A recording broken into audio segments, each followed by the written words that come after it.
السلام علیکم ورحمۃ اللہ وبرکاتہ۔ امید کرتی ہوں آپ سب خیریت سے ہوں گے۔ آج ہم سورہ بقرہ کی آیت نمبر 215 سے ترجمہ اور تفسیر سیکھیں گے۔ تو جلدی سے ہم اپنی سورہ بقرہ کی آیت نمبر 215 اوپن کر لیتے ہیں۔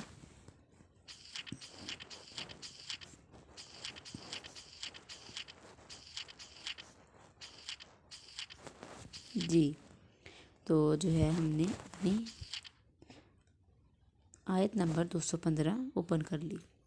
ٹھیک ہے۔ تو پچھلا جو لیسن گزرا ہے، اگر آپ نے وہ لیسن لیا ہوگا، لیکچر لیا ہوگا، تو آپ کو پتہ ہوگا کہ پچھلے لیسن میں ہمارے کس آیت تک ہم نے کمپلیٹ کیا ہے، ٹھیک ہے۔ 214 کہاں تک بن رہی تھی، اب آپ دیکھیں اپنے اسی پیج کی 12ویں لائن سے دیکھیں، جہاں سے آیت جو کمپلیٹ ہو رہی ہے اس کے بالکل آگے سے یسألونک الا ان نصر اللہ قریب، اس سے آگے دیکھیں یسألونک، یہاں سے یسألونک ماذا ينفقون قل ما انفقتم من خیر فللوالدین، یہاں سے اعوذ باللہ من الشیطان الرجیم بسم اللہ الرحمن الرحیم۔ یسألونک، تو اس سے پوچھتے ہیں، ماذا ينفقون، کیا چیز خرچ کریں گے، قل ما انفقتم، کہہ دو کہ جو کچھ تم خرچ کرو، من خیر، مال میں سے، فللوالدین والاقربین، ماں باپ کے لیے اور قرابت والوں کے لیے، والیتامی، اور یتیموں کے لیے، والمساکین، اور محتاجوں کے لیے، وابن السبیل، اور مسافروں کے لیے، وما تفعلوا، اور جو کچھ کرو گے تم، من خیر، بھلائی، فإن اللہ، سو وہ بے شک اللہ،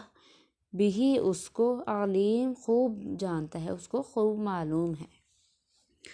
اب اس کی خلاصہ تفسیر ہم دیکھ لیتے ہیں۔ اب اس میں ہمیں 12واں حکم جو دیا گیا ہے وہ صدقے کے مصارف ہیں۔ لوگ آپ صلی اللہ علیہ وسلم سے پوچھتے ہیں کہ ثواب کے واسطے کیا چیز خرچ کیا کریں اور کس موقع پر صرف کیا کریں۔ آپ صلی اللہ علیہ وسلم فرما دیجئے کہ جو مال تم کو صرف کرنا ہو، سو اس کی تعین تو تمہاری ہمت پر ہے، مگر ہاں موقع ہم بتلا دیتے ہیں کہ ماں باپ کا حق ہے، اور قرابت داروں اور بے باپ کے بچوں اور محتاجوں کا اور مسافروں کا، اور جو ہے نیک کام کرو گے، خواہ راہ خدا میں خرچ کرنا ہو یا کچھ اور، اللہ تعالیٰ کو اس کی خوب خبر ہے اور وہ اس پر ثواب دیں گے۔ اس سے پہلی آیتوں میں مجموعی حیثیت سے یہ مضمون بہت تاکید کے ساتھ بیان ہوا ہے کہ کفر و نفاق کو چھوڑ دو اور اسلام میں پوری طرح داخل ہو جاؤ۔ حکم الہی کے مقابل میں کسی کی بات مت سنو، اللہ تعالیٰ کی رضا کے لیے جان اور مال خرچ کیا کرو، اور ہر طرح کی شدت اور تکلیف پر تحمل کیا کرو۔ اب یہاں سے اسی اطاعت اور فرما برداری اور اللہ کی راہ میں جان و مال خرچ کرنے کے متعلق کچھ جزیات کی تفصیل بیان ہوتی ہے،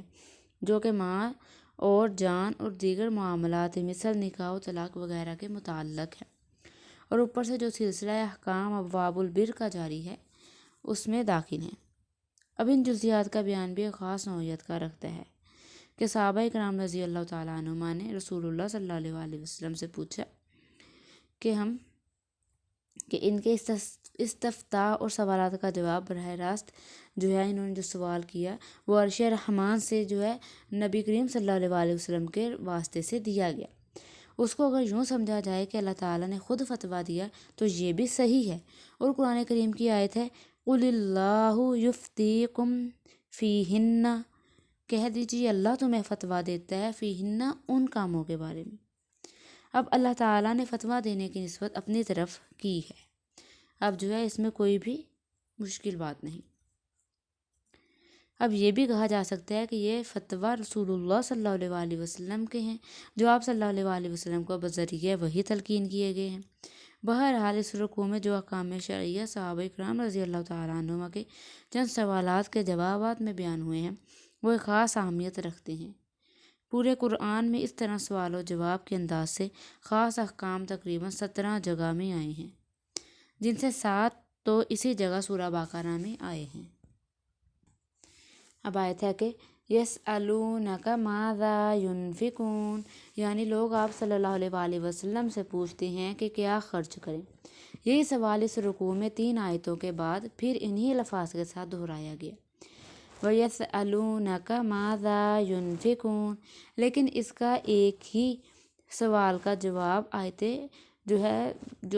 ذکر کی گئی ہے اس میں کچھ اور دیا گیا ہے، اور 3 آیتوں کے بعد آنے والے سوال کا جواب اور ہے۔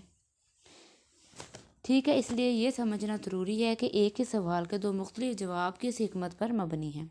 یہ حکمت ان حالات و واقعات میں غور کرنے سے واضح ہو جاتی ہے جن میں یہ آیات نازل ہوئی ہیں۔ مثلا آیتیں جو ذکر کی گئی ہیں اس کا شان نزول یہ ہے کہ عمر بن جموح رضی اللہ تعالیٰ عنہ نے رسول اللہ صلی اللہ علیہ وآلہ وسلم سے سوال کیا تھا کہ ما تنفق من اموالنا وَأَيْنَ نَزَعُهَا، ٹھیک ہے، یعنی ہم اپنے اموال میں سے کہاں خرچ کیا کریں، ٹھیک ہے، کیا خرچ کریں اور کہاں خرچ کریں، ٹھیک ہے۔ تو یہ جو ہے ابن منذر مظہری نے اس حدیث کو نکالا ہے، ٹھیک ہے۔ ابن جریر رحمہ اللہ کی روایت کے موافق یہ سوال تنہا عمر بن ابن جموح رضی اللہ تعالیٰ عنہ کا نہیں تھا بلکہ عام مسلمانوں کا سوال تھا۔ اس سوال کے 2 جز ہیں، ایک یہ کہ مال میں سے کیا اور کتنا خرچ کریں، دوسرے یہ کہ اس کا مصرف کیا اور کن لوگوں پر ہے۔ اب جو ہے دوسری آیت جو 2 آیتوں کے بعد اسی سوال پر مشتمل ہے، اس کا شان نزول بر روایت ابن ابی حاتم رحمہ اللہ یہ ہے کہ جب قرآن میں مسلمانوں کو اس کا حکم دیا گیا کہ اپنے مال اللہ تعالیٰ کی راہ میں خرچ کریں تو چند صحابہ رضی اللہ تعالیٰ عنہما نبی کریم صلی اللہ علیہ وآلہ وسلم کی خدمت میں حاضر ہوئے اور عرض کیا کہ انفاق فی سبیل اللہ کا جو حکم ہمیں ملا ہے ہم اس کی وضاحت چاہتے ہیں کہ کیا مال اور کون سی چیز اللہ کی راہ میں خرچ کیا کریں۔ اس سوال میں صرف ایک ہی جز ہے، یعنی کیا خرچ کریں۔ اس طرح ان دونوں سوالوں کی نوعیت سے کچھ مختلف ہوگی کہ پہلے سوال میں کیا خرچ کریں اور کہاں خرچ کریں کا سوال تھا، اور دوسرے میں صرف کیا خرچ کریں، جیسا صرف کہ کیا خرچ کریں، اور پہلے سوال کے جواب میں جو کچھ قرآن اور ارشاد فرمایا گیا اس سے معلوم ہوتا ہے کہ سوال کے دوسرے جز کو یعنی کہاں خرچ کریں زیادہ اہمیت دے کر اس کا جواب تو صریح طور پر دیا گیا ہے۔ اب آگے آتا ہے کہ ما انفقتم من خیر فللوالدین والاقربین والیتامی والمساکین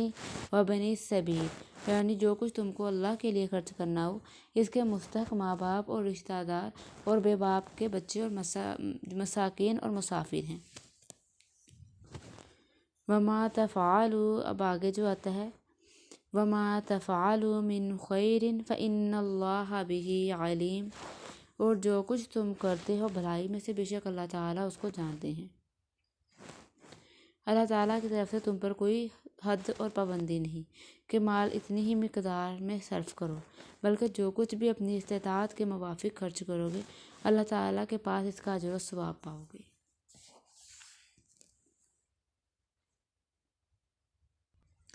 اب جو ہے پہلی آیت میں شاید سوال کرنے والوں کے پیش نظر زیادہ اہمیت اسی سوال کی ہو کہ ہم جو مال خرچ کریں اس کا مصرف کیا ہو، کہاں خرچ کریں، اسی لیے اس کے جواب میں اہمیت کے ساتھ مصارف بیان فرمائے گئے، اور کیا خرچ کریں اس سوال کا جواب ضمنی طور پر دینا کافی سمجھا گیا، اور بعد والی آیت میں سوال صرف اتنا ہی تھا کہ ہم کیا چیز اور کیا مال خرچ کریں، اس لیے اس کا جواب ارشاد ہوا قل العفو، یعنی آپ صلی اللہ علیہ وآلہ وسلم فرما دیں کہ جو کچھ بچے اپنی ضروریات سے خرچ کیا کریں۔ ان دونوں آیتوں سے اللہ تعالیٰ کے راستے میں مال خرچ کرنے کے متعلق چند ہدایات اور مسائل معلوم ہوئے۔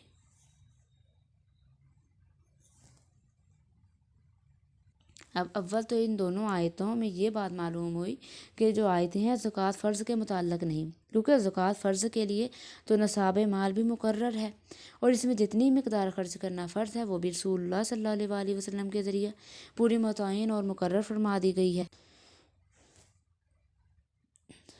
اور ان دونوں آیتوں میں نہ کسی نصاب مال کی قید ہے اور نہ خرچ کرنے کی مقدار بتائی گئی ہے۔ اس سے معلوم ہوا کہ یہ دونوں آیتیں صدقات نافلہ کے متعلق ہیں۔ اس سے یہ شبہ بھی دور ہو گیا کہ پہلی آیت میں خرچ کا مصرف والدین کو بھی قرار دیا گیا ہے، حالانکہ ماں باپ کو زکوٰۃ دینا حضرت صلی اللہ علیہ وسلم کی تعلیم کے مطابق جائز نہیں، کیونکہ ان آیتوں کا تعلق فریضہ زکوٰۃ سے ہے ہی نہیں۔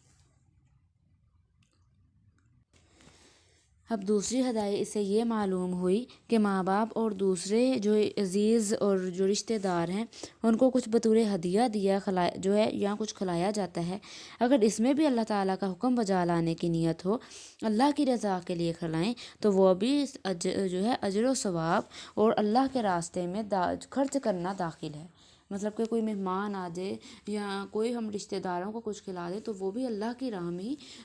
جو ہے خرچ کرنے کا ثواب ہے۔ اگر ہم یہ نیت کر لیں کہ اللہ پاک ہم آپ کی رضا کے لیے کر رہے ہیں اور آپ اس کو قبول فرمائیں۔ اور اب تیسری ہدایت یہ حاصل ہوتی ہے کہ نفلی صدقات میں اس کی رعایت ضروری ہے